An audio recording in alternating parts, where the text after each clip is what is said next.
All right, so we'll scan now from vertex C. When we scan from vertex C, we won't go back to an unlabeled guy, and that's one of the nice things about the highlighting here. But we've got two edges that we can look at. They're both outgoing edges.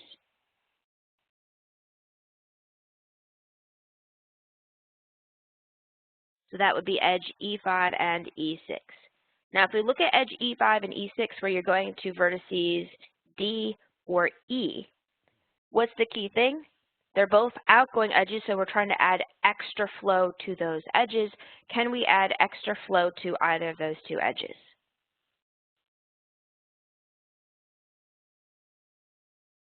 No. Both of these two edges are fully saturated. In other words, their flow and their capacity, I think I missed an R, saturated, there we go. Their flow and their capacity is exactly the same. So both of those guys get crossed off. Now, if we hadn't highlighted this edge here, maybe we say, well, maybe we have to go back to our incoming edge, but don't overthink it. If you have an incoming edge, this guy we can't deal with because the other endpoint is labeled. So even if we didn't highlight it previously, we still can't use it. Notice what this means. This means that there are no new labels that get created from scanning from vertex C. Now, that can happen, and you can still progress with the algorithm as long as there's another label that we haven't scanned from. So is there another vertex that currently has a label that we have not scanned from? I know there are a lot of knots there. Yeah, no. So the only two vertices in this network that currently have labels are vertices A and C. We have scanned from both vertices A and C. We've done all that we can with scanning from those vertices. We've created labels or not, depending on which vertex we were in or scanning from. What that tells you is what? Can we actually progress all the way through this network and get a label on Z? Is there any way to create more labels? And the answer is exactly no. Okay? Now, what that means is we're going to have to terminate the algorithm early. Okay? So, if you have to terminate the algorithm early, here's what happens.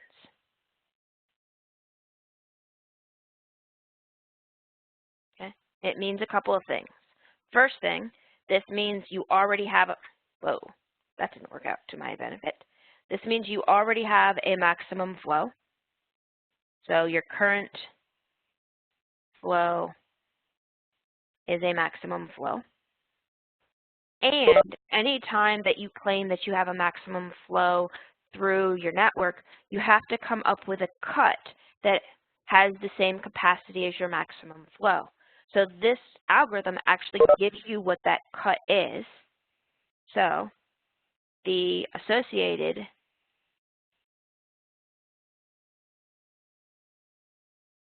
minimal capacity cut, and we'll call it P complement like we did before, is where P equals all of your labeled vertices. So this is A and C. And P complement is your unlabeled vertices, so everybody else. So that's B, D, E, and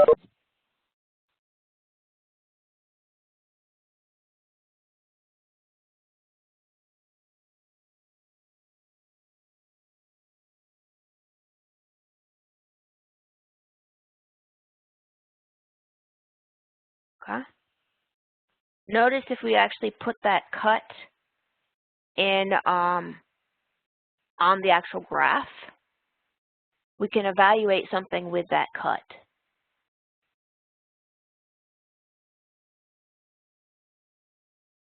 Ah, no. Just a second. Windows flying everywhere.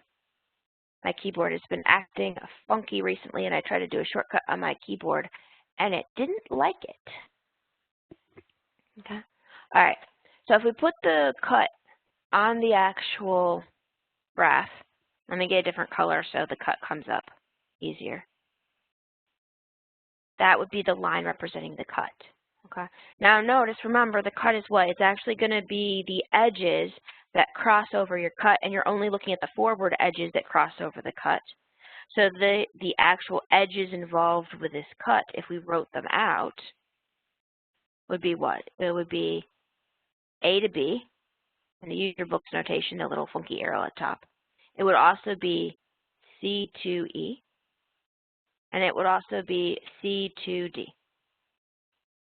If you look at those three edges, and in this case there were no backwards edges on this cut, what do you notice about their capacities versus flow? Do you notice anything about those guys?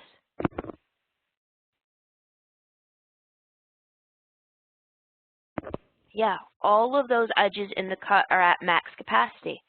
Notice in terms of, or they're fully saturated. Notice if you're trying to get from vertex A to vertex Z, what has to happen? That cut is a bottleneck.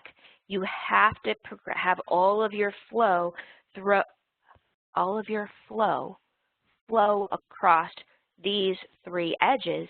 So if those three edges are fully saturated or at max capacity, that means there's no possible way we can push an extra unit of flow through the entire network.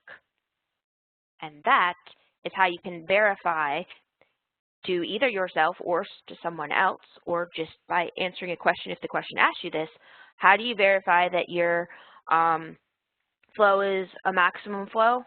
Having to actually find this cut.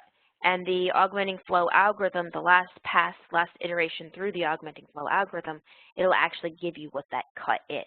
Now, if you can spot that cut without using the Augmenting Flow Algorithm, you save yourself a little bit of work right here, and you just pull maybe a slightly different cut, or maybe you found the exact same cut.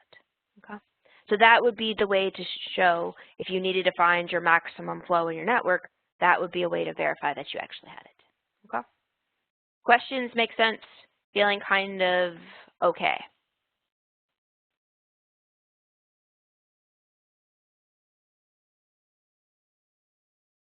All right. Do you guys want to look at a second example dealing with this algorithm? Please don't. If we do a second example dealing with the algorithm, I'm not writing out all the steps. I'll just do it sort of just putting the labels on the actual graph. Okay. So since I wasn't sure if you guys would want this second example or not, I did not prep up the graph. So give me a second. Let me draw out this graph. Okay. So next example. Now let's put the wording or the directions on here too. And the directions of this would be something like, given the initial flow currently on the network, that was trying to be an F and then a 0 as a subscript, find the maximum flow in our network. I realize the network hasn't been drawn yet.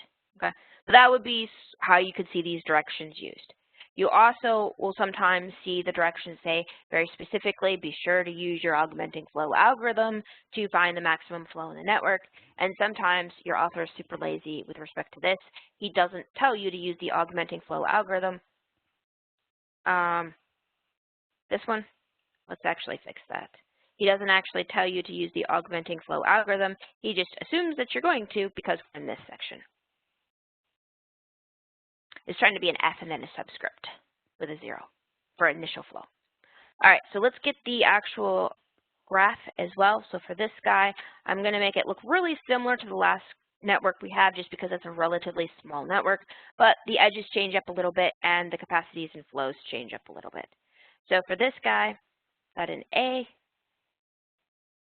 got a B, got a C, that was trying to be a C, got a D, got an E, and we'll put a Z because your book does Z's all the time. So we have an edge from A to B, from A to C, from B to D, from E to C to E, D to Z, E to Z, and then there's a couple of internal edges. C back to B, E up to D, and then 2 more. D back to C, and B down to E. All right, that should be all of the edges. Now, for the capacities and flow, A to B, we have 7 and 4, B to D, 5 and 5, D to Z, 7 and 6, E to Z, 8 and 6, D back to E, the one that looks kind of backwards, 4 and 0, the other crisscrossy one, B to E, 3 and 2, C to E at the bottom there, 5 and 5, A to C, 8 and 8. I'm missing 2 edges. All right, on the edge C to B, 4 and 3, and the edge E to D, 4 and 1. All right, should have labels on everything. And to make our life not totally crazy, let's label these edges with actual edge names. So we'll have E1, I'm just going to go them down, then E2, edge C to B, we'll call E3, going top to bottom, E4, E5, E6, E7, vertical line E up to D, E8, and then top to bottom, the last 2 guys, E9 and E10.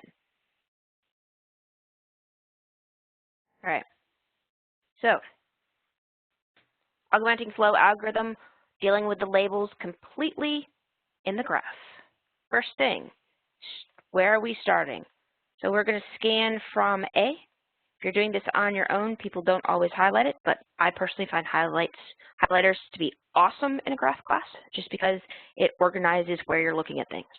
So automatically the label on vertex A or wherever you decide to start in your algorithm or start your flow, wherever your source is, this one here is going to be a label -infinity because you don't have any information basically. You then scan out along all the incident edges. Both of them are outgoing, so the edge E2 right here, it is at max capacity, so we're not going to be looking at him at all. There's nothing we can do on edge E2. Edge E1, however, has some slack, so what's the new label that's going to be on edge B? Anybody got a guess? Yep, so you'll just take the maximum amount of flow that you can currently push through the system, and since we've only pushed through one edge, it would be whatever that slack is, 3, and we also came from vertex A, so we're going to track where we came from vertex A, that was trying to get A+. Now, you then look for all of the labels on your graph that you haven't scanned from. There's only one of them, it's that vertex B right there. So if we look at vertex B, we are then going to scan out from vertex B. We have exactly 3 edges that are incident to vertex B that haven't been touched before. In other words, edges whose other endpoint are unlabeled. Okay? So if we scan on this outgoing edge E4, it's an outgoing edge, it's at max capacity, we can't push any new flow. So E4 would be crossed off if we wrote down everything. Next edge, E5, is also an outgoing edge. What's the maximum capacity that we could push through this edge E5? 1. We currently are trying to push 3 units through, but we can only push an addition. We can only put one of those 3 units on this edge. So when we do the new label of E, we're coming from B. We're going in the same direction as the arrow is pointing, and this means we're going to have to drop down to only pushing 1 unit through that edge. Note, this is exactly saying minimum of the previous number and your current slack. Okay. Now, we do have a 3rd edge to deal with. This 3rd edge is an incoming edge.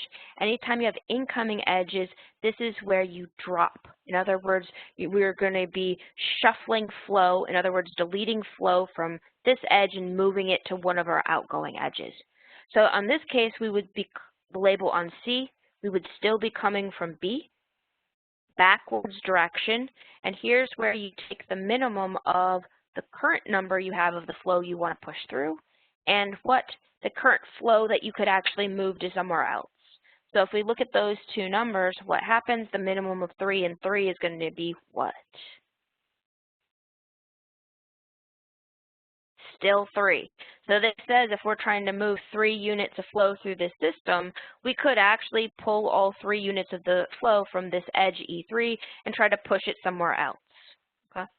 At this point, we've now picked up 2 new labels. This is the first time we've picked up 2 new labels, and that's totally fine. It happens all the time. If you have 2 new labels, you get to pick which one of these 2 guys you're going to scan from next. So which of these 2 labels would you like to scan from next? C? Okay. So if we look here at C, which is where we're going to scan from next, an edge that's already been used or already been in play here would be this guy.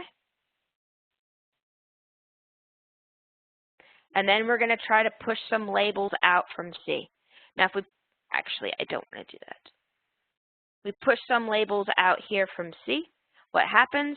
We could go to somebody who's already labeled. Nope, we don't want to do that. That's not allowed. Or somebody already labeled and highlighted, or somebody not labeled, so we're only going to be looking here at D. Now D is an incoming edge. So with an incoming edge, the thing that has to happen is you have to be able to, right here, have some actual flow to move somewhere else. Do we have positive flow on this incoming edge? And the answer there is no, so that means we're actually not going to be able to pick up any new labels over here. Okay, so this one here, it was essentially, we got the beginning of a chain, and then we couldn't actually get all the way to Z, so we're going to say, all right, well, we've dealt with him, we've scanned from him, but we didn't pick up any new labels. Now, in the last example, when we went through our second pass, we scanned from one of our vertices, we didn't pick up any new labels, and we had to terminate. Here, we're not going to be terminating because we still have a label that we haven't scanned from, so now we just change over and scan from vertex E. Now, if we scan from vertex E right here, who can we look at? Well, you're only going to look at vertices that don't have labels. So you're not going to look back at this vertex C. You're only going to look forward to vertices D and E.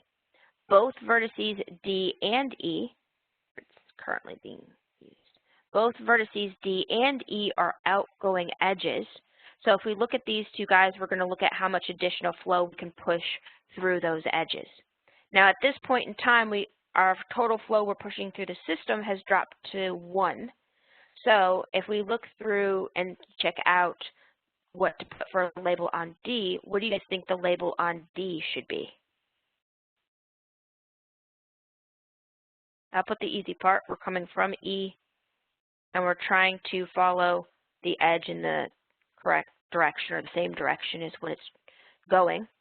We currently are trying to push 1 unit of flow through. Can we push all of that 1 unit of flow through this edge E8?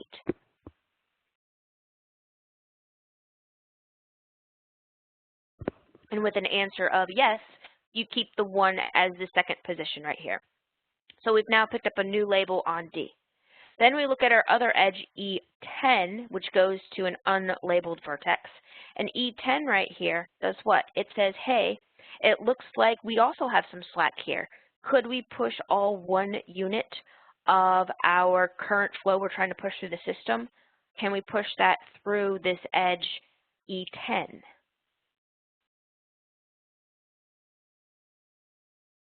We can.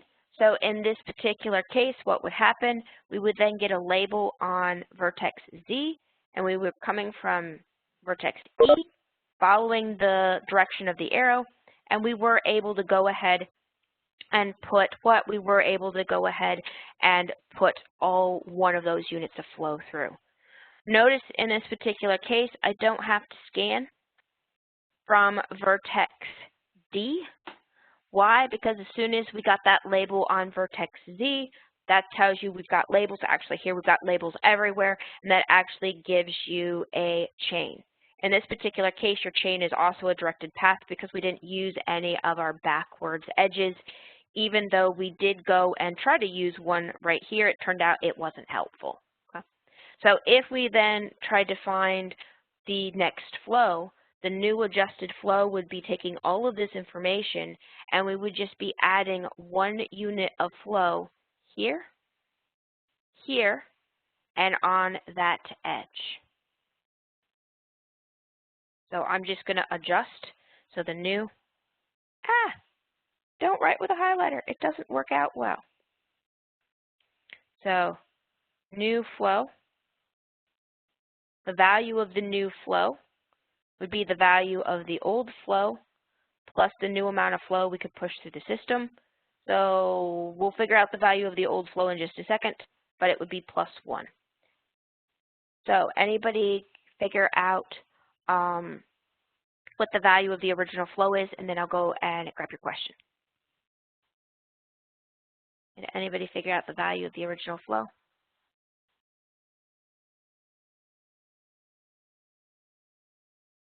Yep, it turned out to be 12, and you can look at that either of the total flow leaving, total initial flow leaving the source or arriving at the sink. In both cases, 4 plus 8 or 6 plus 6 is 12, so the new flow would get bumped up to 13.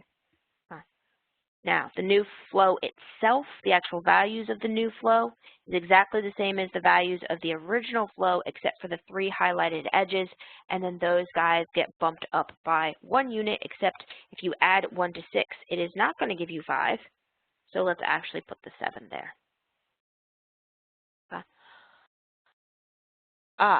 So in terms of this one here, because you did notice that we jumped here, and so the question is, how do we know where to put the actual highlighted path here if we want this highlighted path to actually be the chain?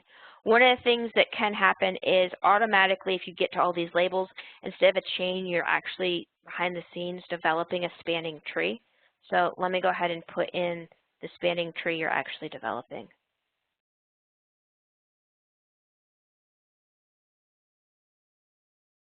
So the guys there, if you don't worry about highlighting based off of the end chain and just off of the edges that you use to get to your various vertices, notice we actually would have highlighted these additional 2 vertical vertices, not vertices, vertical edges. In terms of the actual chain, though, you're still getting, whether you just highlight the chain or whether you highlight that full spanning tree, there's only going to be one way to get from vertex A to vertex Z, and then you would grab that one way to get from vertex A to vertex Z. But that's one of the reasons why when I originally highlighted this edge, when we were working through it, I went back and unhighlighted it because when I got here and saw that it was a termination point, we couldn't progress past vertex C to pick up any new labels, I went back and unhighlighted this guy. Now, if you're on a piece of paper, unhighlighting something is pretty darn difficult. But here, I can actually just undo those highlights if we realize we're not going to, if we realize we get to a dead end before vertex Z. But that's how you would, if you only want to highlight the chain or the path where you ignore the directions of the arrows, that's how you would know which edges to essentially unhighlight if you highlight it too early. Any guys here that give you dead ends before vertex Z or whichever vertex you're shooting for. Okay. Now, it turns out this guy actually is a maximal flow. And I can tell you right here it's a maximal flow because of, and let me pull a different color. Because of that cut. Now, that's just visual. So if you can spot a cut without actually using the augmenting flow algorithm, that's something that you can totally do. So let me make this so we can actually look. And this guy, so, is maximal. Max, because we have the cut PP complement, where, and you do have to tell your reader who P and P complement are. P here would be everybody that includes your vertex A, so A, B, and C. And P complement is everybody else. So if you don't want to write out P complement, you don't have to. That would be typo. So let me go ahead and fix that typo as well. Is there any other stupid typos? Nope. For some reason, I was subtracting ones instead of adding ones. So this one should have been 5. Notice you can also check that by saying if we added 1, we're supposed to get a 6 plus a 7 to give you 13. Adding 1, 8 plus a 3 to give you 13. DC, where's DC? So DC is going in the opposite direction here. So in our cut, the edges in our cut right here are the edges B to D, the edges B to E, and the edges, where's the last one? C to E. There's only 3 edges in this cut. The edge that is D to C is going the wrong direction, so we don't include it in the cut. In terms of the symbols in the graph, you still just do the one line, these are going in the correct direction over that one line. Now, here's the key thing that you have to have in terms of the cut to verify that this cut actually tells you have a maximum flow. On those 3 edges that are actually part of the cut, in other words, the edges that are going the correct direction over the cut, are we at max capacity on those 3 edges?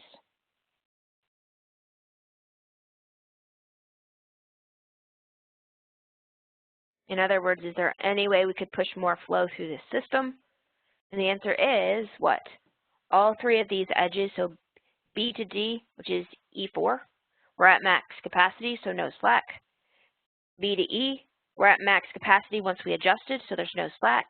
C to E, max capacity, no slack. So all of those are at max capacity, which means what? It means, yeah, we have a maximum flow. There's no way we can push more flow through the system. And in fact, notice the backwards edge, we're not bringing any flow back. Once we've pushed everything through those 3 forward edges, it stays over on the other side too. So even though our cut, say around the sink right here, does actually still have some slack involved, it looks like we should be able to push extra flow through it.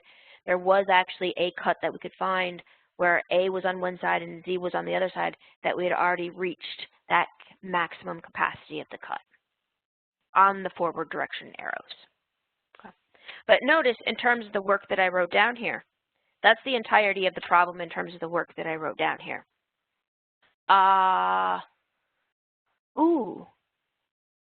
There's a thought. So the question that came in was if we could cherry pick a cut to make it seem like there's a maximum flow when there really isn't. It turns out that way is not possible because as soon as you have one cut that actually is at max capacity, you have a maximum flow. But the other way is possible. You could actually cherry pick a cut where it looks like you're not a maximum flow. It looks like you should still be able to put more flow through, and you just didn't find that one cut that actually was your bottleneck. And that's the nice thing about the augmenting flow algorithm. If you do that one last pass where it terminates early and you get a cut, it actually finds the specific cut that gives you the bottleneck. Yeah. But that's one of the things is everybody, myself included, the immediate cut that people think of is the one that just cuts off the source all by itself or the sink all by itself. Those are the easy ones to spot. But often you'll get a maximum flow like this example right here where the cut off at the sink or at the source isn't the cut that tells you you've got the maximum flow. Yeah. But that's it in terms of this section. So any last questions about the augmenting flow algorithm? Notice there's definitely shortcut ways to do it. I would recommend it the first time you do augmenting flow algorithm, do it the long way like we did last time. Write out all those details so you really get in your head what you're doing. Because notice we did all the same details, we just didn't write them all down here. So the labels actually tell you all of the details of what you were doing. All right, I am not seeing any extra questions come in, so let us move on to the next section, which is section 4.4, and it deals with using the augmenting flow algorithm to be able to find a maximum matching in a bipartite graph. So it actually uses several of the things that we've done in terms of Chapter 4, and it's essentially our application section, if you will, or section 4.3, Part 2. All right, so first of all is I went ahead and copied down the main definitions about matching that we've already had previously way back in Chapter 1 when we talked about matching more than what your book did when your book just hand waved through it, okay?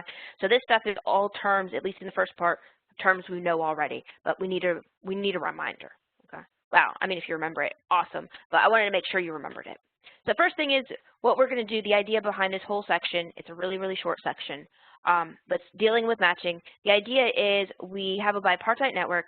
We're going to convert that bipartite network that bipartite graph into a network where we have a single source and a single sink, and I'll show you how to do that, although we actually done it previously. And we're then going to apply our augmenting flow algorithm in order to find a matching, not just any matching, the maximum matching. Okay? So things to remember: bipartite graph. Remember, bipartite graphs are normally undirected graphs. They have two sets of vertices, which we label X and Y, and then a set of edges. So if you see a graph that's given not as an ordered pair, but as an ordered triple, that's one way to say, oh, I think I have a bipartite graph here. And then it should actually tell you that too. Okay? All your edges, go between start in one set and in the other set. Okay? In terms of a matching, on its face, if all you say is a matching, this is in a bipartite graph. And I went ahead in all of our bipartite graphs today, I put them in a 2-column format. The matching is simply where you have some set of independent edges, and independent edges, similar to independent vertices, independent edges simply mean you have a set of edges and none of those edges share an endpoint. In other words, none of them are incident to each other. They're all separated. In other words, in this matching, if we tried to do a matching, so let's actually pull up matching. The first one will not be a matching. Maybe you grab this very first edge, and maybe you grab an edge here that shared an endpoint. Note, that's not a matching because those two edges are incident to each other, whereas if we just had that one first edge, that is a matching. Now, not typically what you want to do in the situation for a matching, but technically that's a matching. Now, things that we typically actually care about are things such as a maximal matching. So, and if you remember, a maximal matching is where you have a matching and you can't add any extra edges to it. So, for example, if we start off with selecting the same edge because this is the exact same copy of that graph above, and you want it to be a maximal matching, you want to throw in some additional edges, and maybe you throw in that additional edge down there at the bottom. What do you think? This second matching that we just drew, is this second matching with two edges a maximal matching? In other words, can we throw in an additional edge with the two edges currently highlighted? And the answer is no, because there is no edge between the two unhighlighted vertices. So up here, this guy is a matching, but it's not maximal. This guy is still a matching, but now this guy is an example of a maximal matching.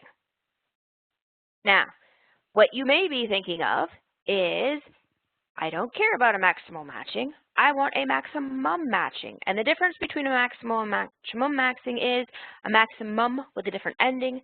Matching here is a maximal matching. You can't add any extra edges, but you've chosen the edges with a little more care than our last example so that you can pick the most edges humanly possible for your graph. Okay? So in this case, could we actually get a matching that has 3 edges? Same graph. What do you guys think? Is there a way to reselect your edges to create a matching that has more than 2 edges in the matching? Yeah. Now, I'm going to let you guys, let's see, where are some ways to do it? Well, there's several different ways. Maybe we go and grab the very first one. Okay. But as we know, we can't select that the other horizontal edge. So what would you have to do? Well, you'd have to then be forced to pick those 2 edges. Yep, there you go. Definitely should have labeled the vertices. It would have been way easier for you guys to type that in. So notice here, the example that we had just a second ago, this is a maximal matching, but it is not a maximum matching. Now, last definition of a type of matching that you can have is a perfect matching, and we've talked about all of these before.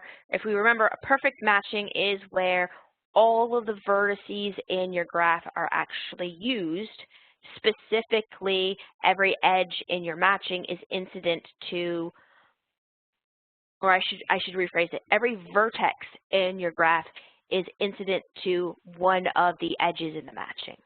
There's the right implication. Notice what this means. This is only going to be possible in your graph if your two sets of vertices are exactly the same. So notice here, with this last one, our two sets of vertices included 3 vertices in each of the two sets. If we then picked on a different picture, a different bipartite graph that's actually labeled this time, what do you guys think in this new picture? Is that a graph that could have a perfect matching? Correct. You could have a matching in this new graph. You could have a maximal matching. You could have a maximum matching, but there's no way that you could have a perfect matching because you have a different number of vertices in the two sets. On the left-hand side, there's 5 vertices, and on the right-hand side, there's 6 vertices. So even if you got 5 edges, which is the absolute most number of edges that could ever be in a matching with these number of vertices in the two sets, you're always going to have at least one vertex that's not in your matching, or not incident to one of your edges in your matching. Okay, so that would be the idea there behind your matchings. Now, with this graph, you could actually then go through and actually create a matching. Maybe you actually do select a matching. Oh, I don't know. Maybe that guy. Maybe that guy. Maybe that guy. Maybe that guy. And at this point, we've actually created what type of matching with those specific highlighted edges. It is a matching. Can we add in any additional edges?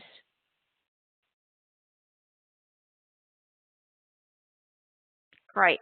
So this one would be a maximal matching. We know it's not going to be perfect. So maximal.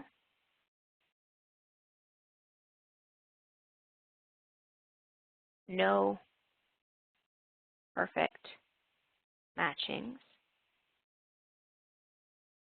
But what about maximum matchings?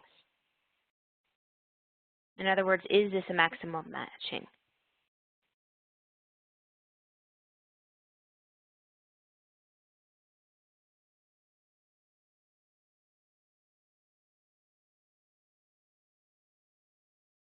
What do you guys think? Is that a maximum matching?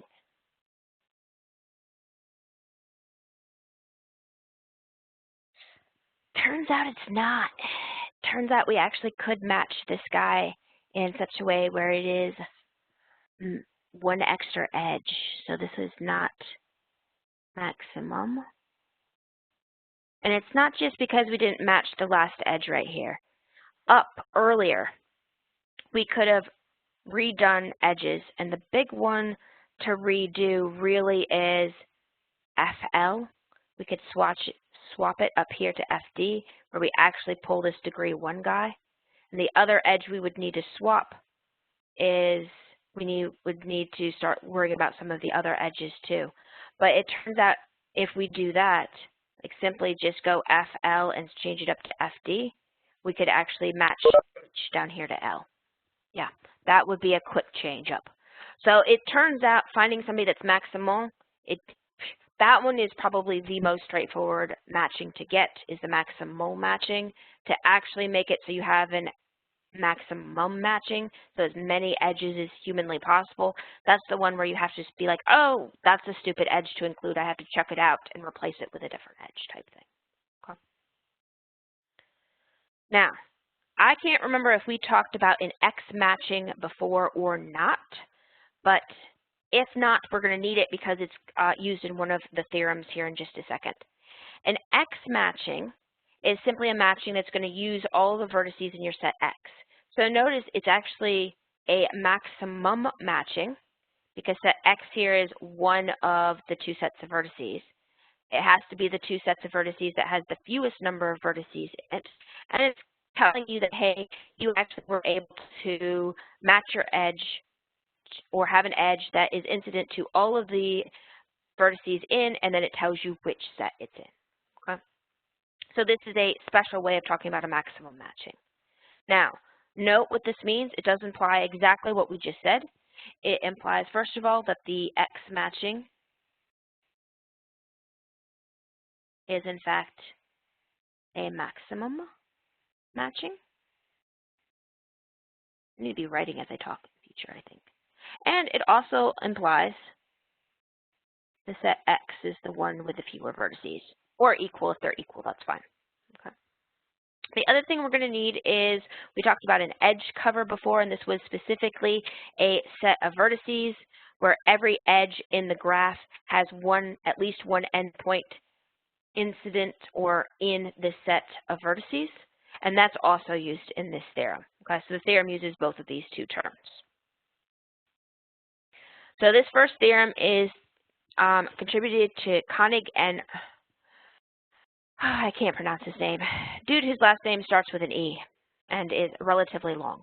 Okay, so this starts off, you have some bipartite graph. Your two vertex sets are denoted by X and Y, and it turns out that the size of your maximum matching is exactly equal to the size of your minimal edge cover. And when we talk about size here, we're talking, well,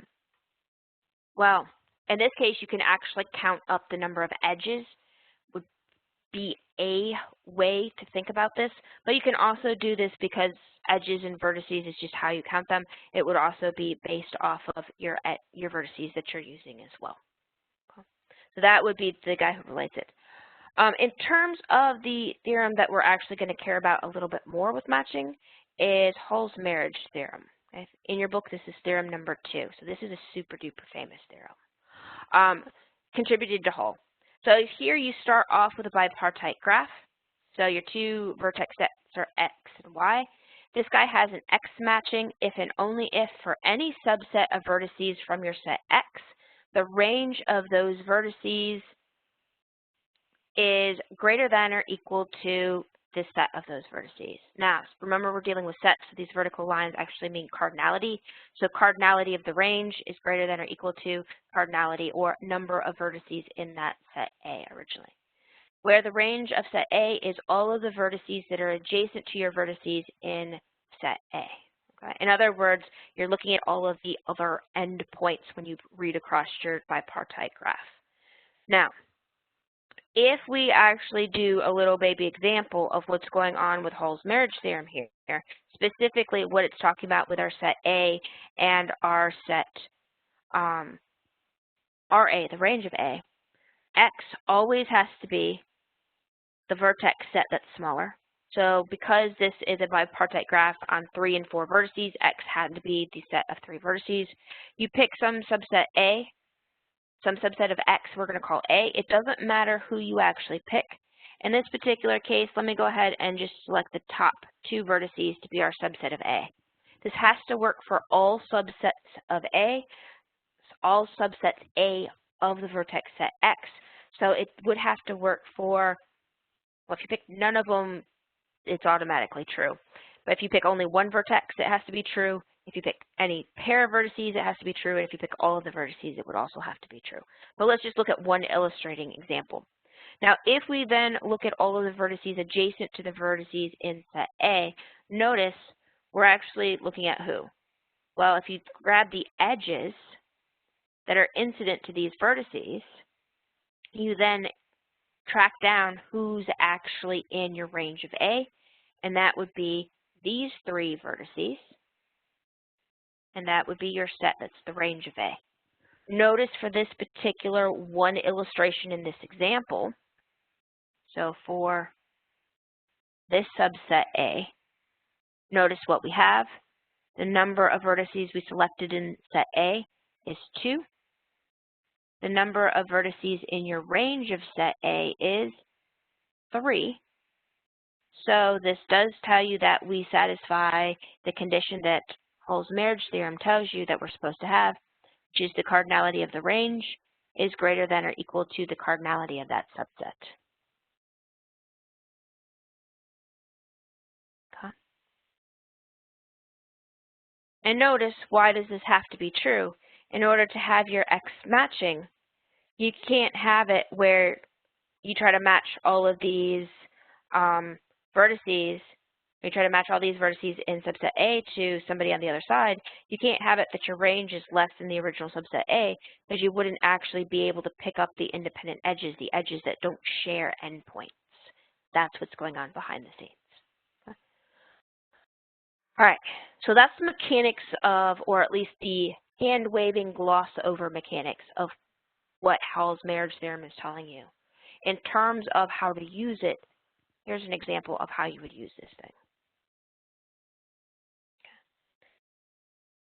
So this example says, suppose you've got 50 people and 50 jobs. No, I'm totally not drawing out this full graph, okay? This is one of the reasons why this theorem is useful, because it allows you to not have to actually draw out the full graph. So we've got 50 people, 50 jobs. Each person is qualified for exactly 4 jobs, so qualified to perform the 4 jobs.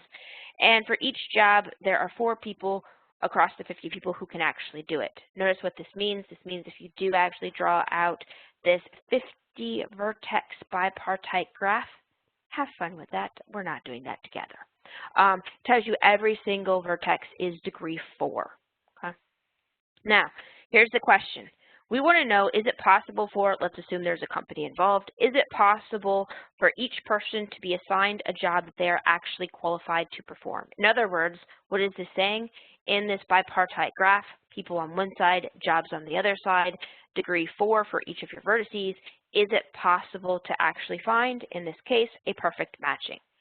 Now, why would I say perfect matching? Because we have 50 and 50, so that's exactly the same thing as finding a maximum matching, or an X matching. Okay? So let me go and do a little baby picture. Suppose we have over here our people, and then there's more, but I'm not going to draw more, so I'll put like a little cloud here to indicate there's our 50 people. So this is X.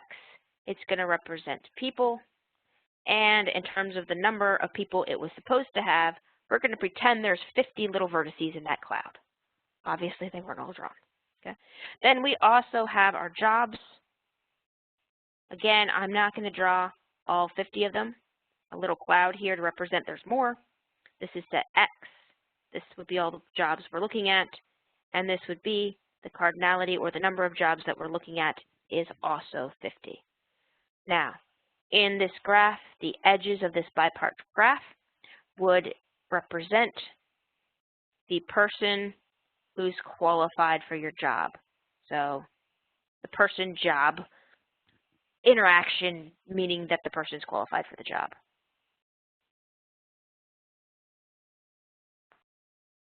Now, when you start connecting your edges, what happens?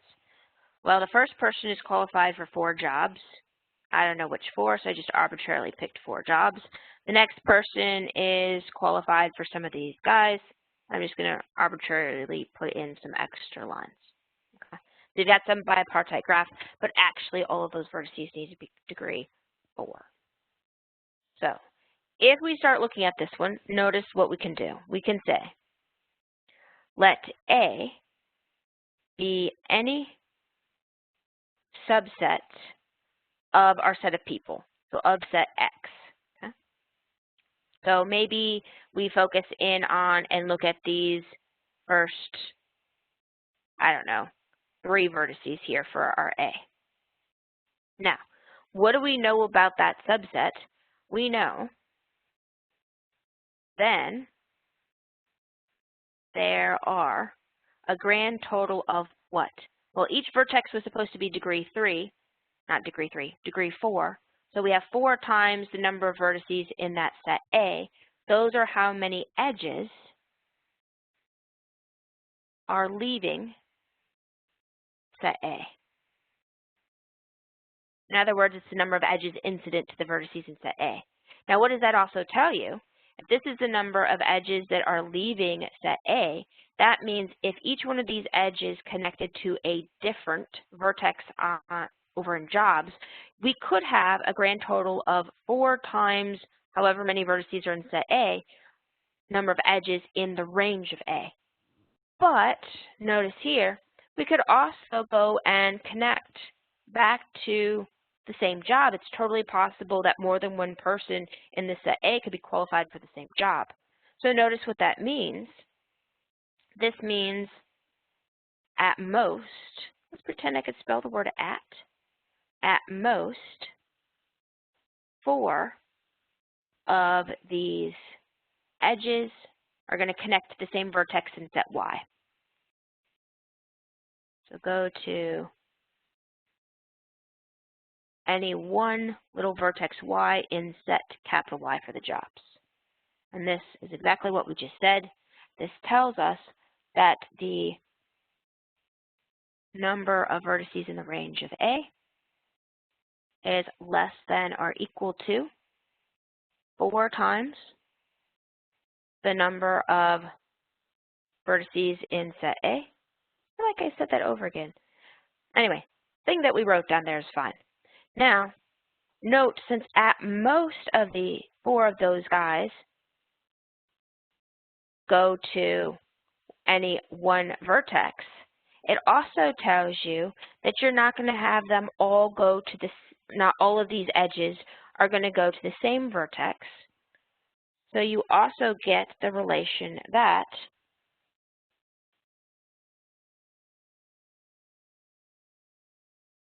even though there are more edges leaving the set A than A, 4 times as many edges leaving, in terms of when you get over here, you can't double up too much to get less than the absolute value of A, or really the cardinality of A, in your number of vertices in the range of A.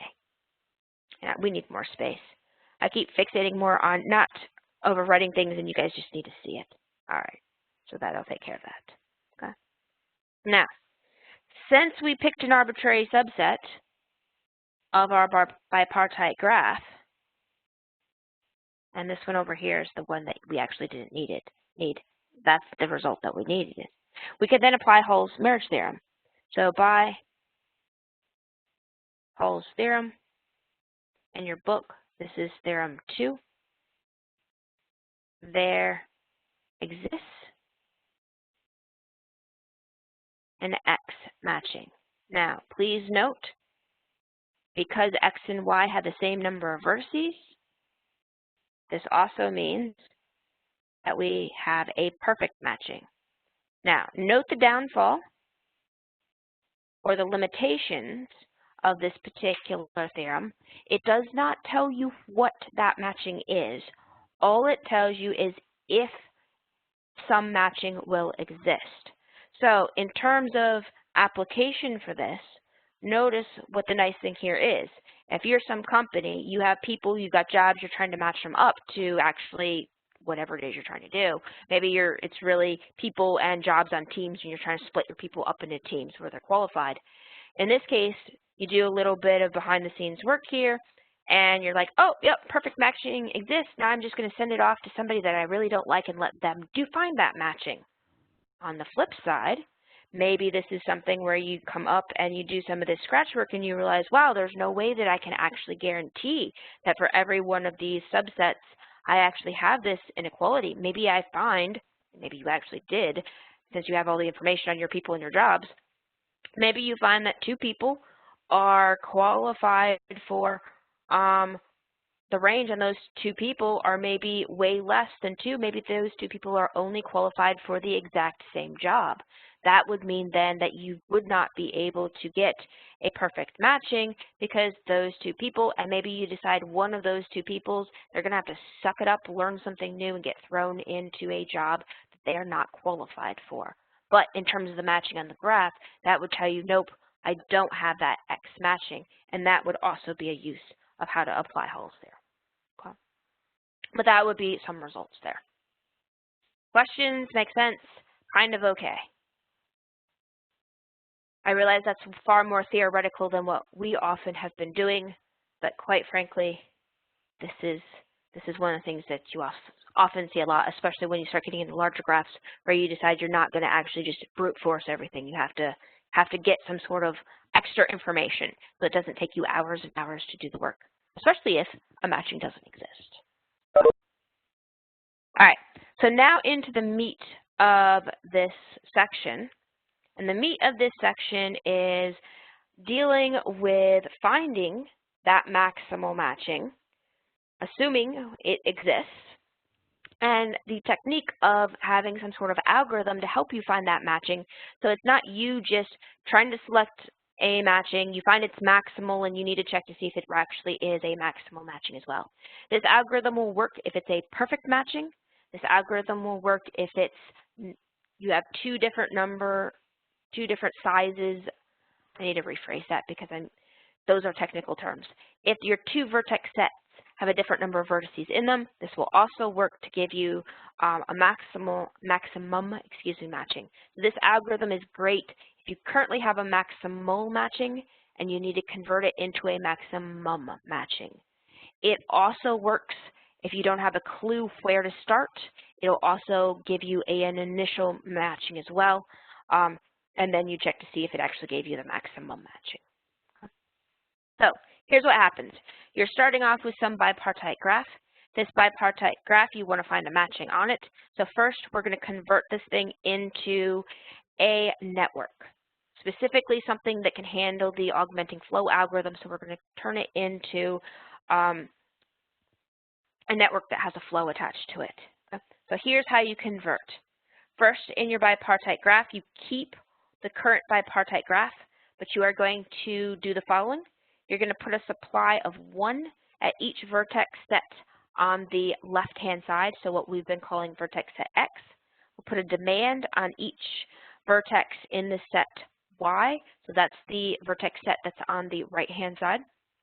We're then going to assume that the capacities on the edges between the two sets, so the edges that were in the original bipartite graph, are infinity. In other words, there's not going to be any bottlenecks on the original edges that we brought into the network. Okay? Now, we are going to then assume that the edges are directed from set X to set Y, and then we're going to adjust the graph so that we have exactly one source and one sink. And this is why we put supplies and demands on here, because we know how to convert a graph that has more than one source or sink that has supplies or demands into somebody that has just a single source or a single sink. Now, after we've converted our bipartite graph into a network, specifically a directed network, we'll then get whatever AZ flow we actually put onto this network will actually correspond to a matching. And once you have a maximum flow on your network, that's going to correspond to a maximum matching in the original bipartite graph. Okay? So that's what we're about to do. So suppose you have a question that is very similar to what we just did, except there's not 50 vertices for 50 people, 50 jobs. Suppose we're actually down only at 5 people and 5 jobs. Okay. So first thing is I just went ahead and put some semi-random edges between your 5 people and 5 jobs. We'll assume that each of these people, person A through E, fill in the appropriate name that you want to use there, are qualified for the jobs that they are adjacent to. So person A here is qualified for jobs 1 through 3. Person B is only qualified for jobs 2 and 3. Person C is only qualified for job 4. Person E is qualified for any of them. Okay.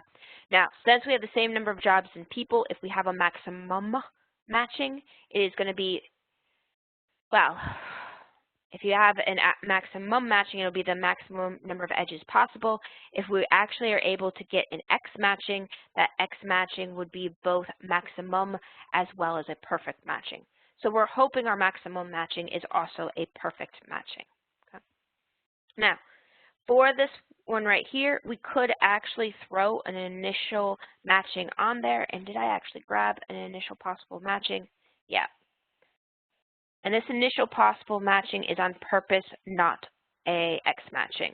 So maybe we assign person A to job 1, person B to job 2, person C to job 4, and then person E to job 5.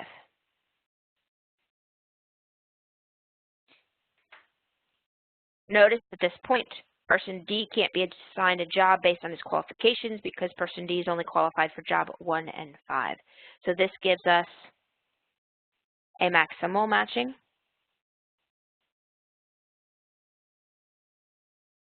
but not an X matching. It's possible that this is a maximum matching, but until you verify that, it's still question mark. Definitely not an X matching though, because you haven't used vertex D, and definitely not a perfect matching. In this case, a perfect matching and an X matching are the same thing because the number of vertices in the two sets are the same. So what we're going to do next is we're going to apply the augmenting flow algorithm to try to convert this maximal matching into a maximum matching. In other words, we need to adjust which edges we've selected to get one more edge in there, because an X matching would require 5 edges. Okay. So in order to apply our augmenting flow algorithm, first thing we're going to do is convert this bipartite graph into a network, and then we're going to use the augmenting flow algorithm. Please tell me I copied the graph. Yay, I copied the graph. Okay. So in terms of this guy, first thing we're going to do is we're going to put a supply of 1 on all of the people side, a demand on 1 on all of the job side. Notice what that means. You put a supply or demand of 1 on each of the vertices. Now, in order to adjust your sources here, so your people, your supply of 1 into a single source, we're going to put, and I'm going to use a lowercase a over here just because your book talks about AZ flows. So this here would be our A, this would be our source. And we'll go ahead and put in the edges.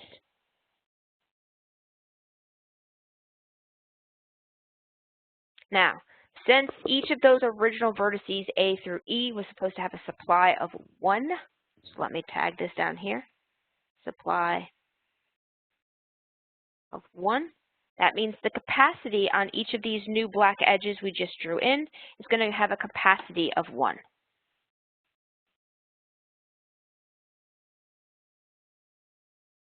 The capacities on all the original edges from the bipartite graph have a capacity of infinity. There's no restrictions through here. And because there's a capacity of infinity, technically I should write infinities on all of those, and I am groaning to myself already. So we have infinity, infinity, infinity. Most of the time people just leave off writing it, the infinity. You should do it at least once so you know why you never want to do it again. Infinity, infinity, infinity, infinity. We'll do the same sort of adjustment with the demands.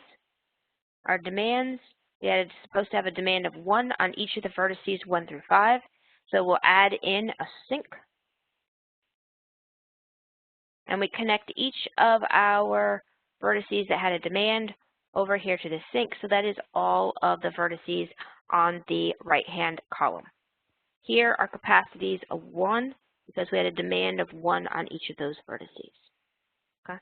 So at this point, we have a network, except we didn't put in the arrows, so we need to go ahead and put in all of the arrows.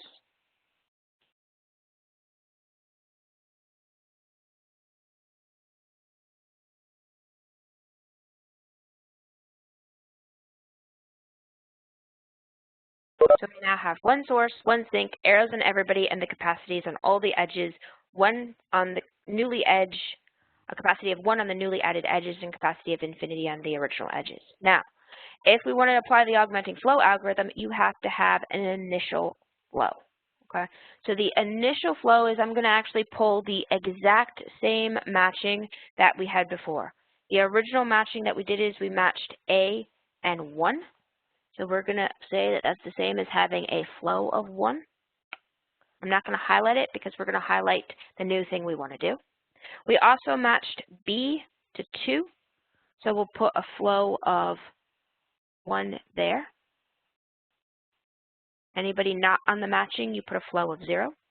B is not matched to anywhere else, so the edge from B to 3 also has a flow of 0. C was matched to 4, flow of 1. D wasn't matched to anybody, so the flow is 0 on both of the edges incident to D. And E was matched to 5, so we'll put a 1 on E to 5 and a 0 on all of the other edges incident to E. Okay.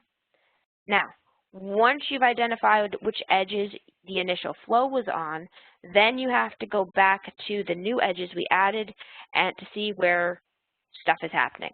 Okay?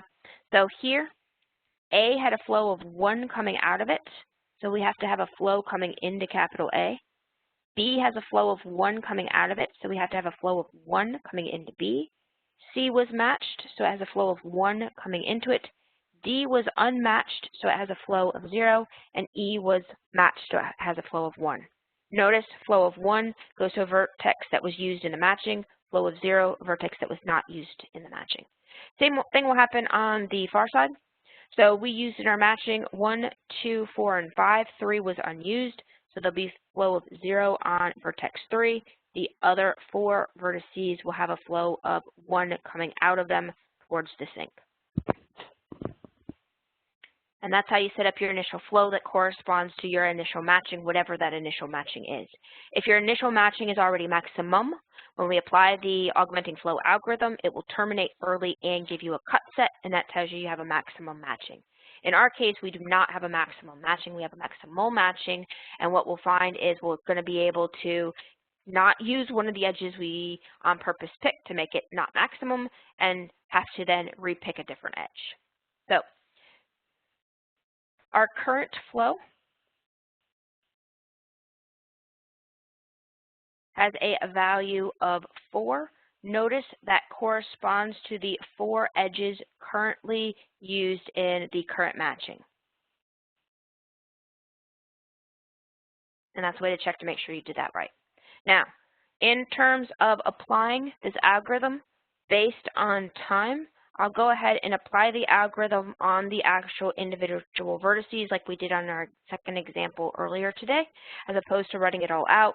But I'll go ahead and put in all of the actual details written out as well after we get done with class, so you can see them both ways. Okay.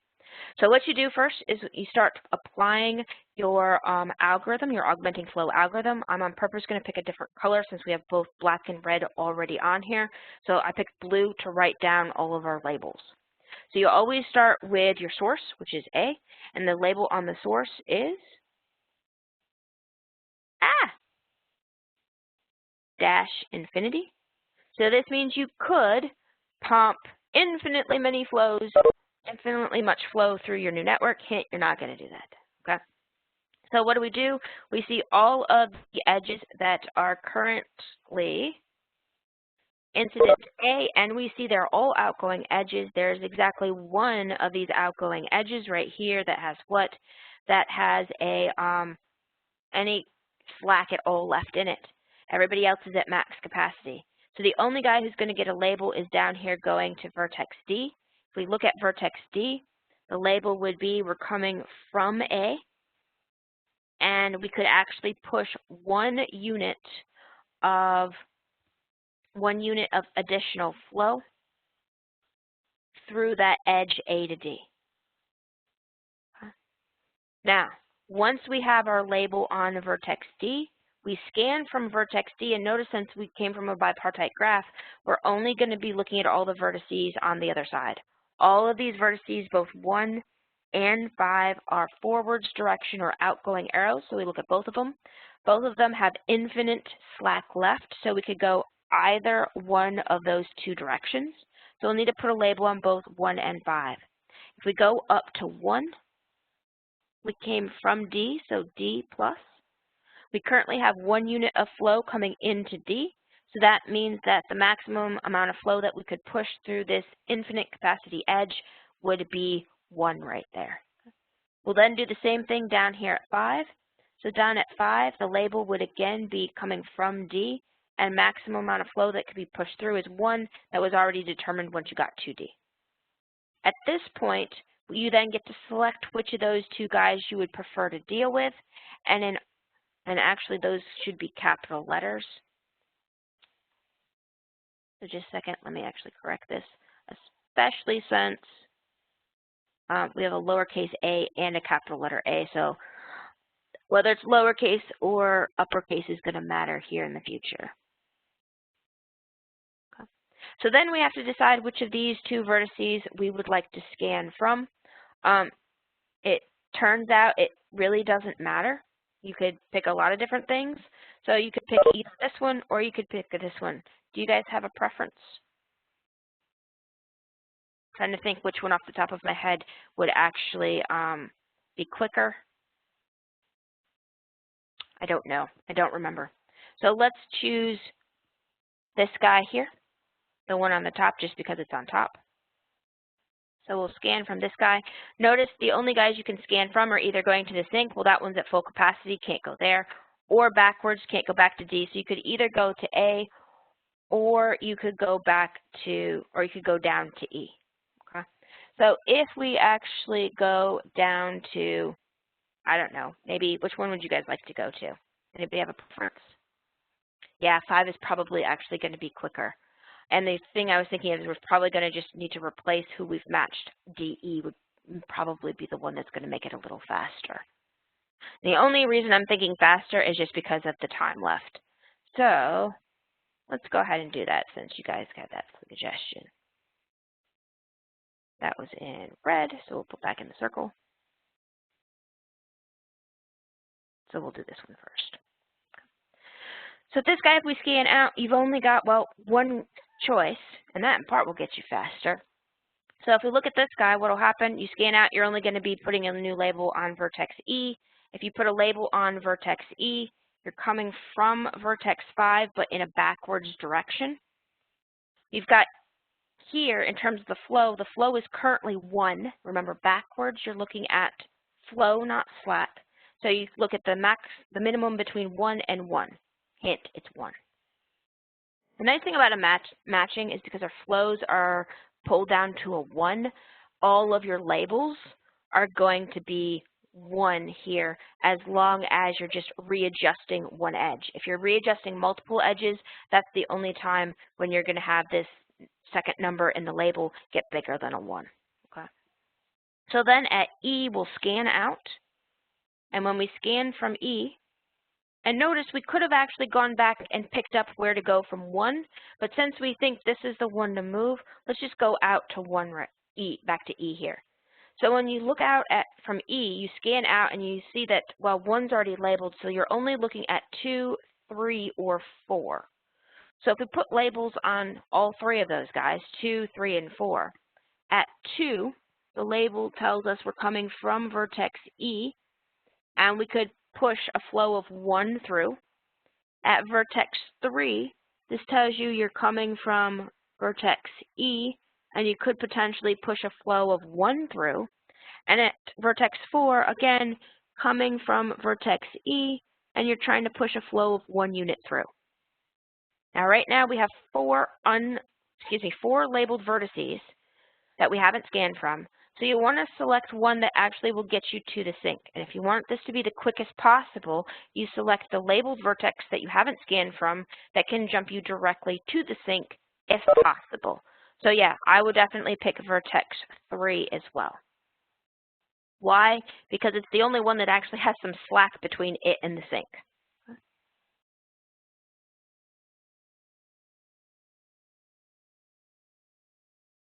So when we look at vertex 3, we see we can jump to vertex Z, the right color. So our new label on vertex Z would be 3 with a plus, and then what? And then this tells you that you're going to push 1 unit through, and as soon as we get a label on vertex Z, this tells you that is a potential chain that'll work. Now, we actually went backwards on one of these edges, so let me highlight in a different, that's the wrong one. Apparently I cannot change the highlighting. So let me highlight in a different color and overwrite the current yellow. That one we went in a different direction. Now notice what this actually means in terms of your original matching. In terms of your original matching, this tells you keep your original matching except we're going to adjust for 3 edges. The backwards edge, the edge that we went backwards on, this edge is the edge that you'll remove in your original matching, and you'll put in the new 2 edges that here we're adding slack, or the 2 new forward edges. So this tells us, in other words, how to interpret this is I'm going to copy and paste this because I'm lazy. Actually, it's just to try to fit us closer to our time frame, as opposed to how long it would take me to actually copy that whole thing. So copy this. If we pull down to that matrix, no matrix. There's no matrix involved today. If we pull down to that graph, what happens, we're going to remove the edge e to 5. Please remove. Okay, close enough. We're going to remove the edge e to 5 from the matching. So that's what the blue one, the backwards arrow, the backwards edge. And we'll insert the 2 new edges. Go with green for new. And that would be at e to 3 and d to 5. This graph is small enough you may have seen that maximum matching ahead of time, which several of you said you could, but that would be how the augmenting flow algorithm actually will help you adjust your matching. Okay? Questions? Make sense? And I'll go back in and add in all the little fully written out details with the augmenting flow algorithm to the end of this work. And I'm going to be lazy. I'm not going to write down the one we actually did here. I've got one prepped up that it was on purpose doing the longest way possible to show how that this would move multiple edges if you needed to move multiple edges. So that's the one I'll post with all the middle work. That way you can see if it gets snarly and long. All right, I am not seeing any questions come in. There was one. It is currently active.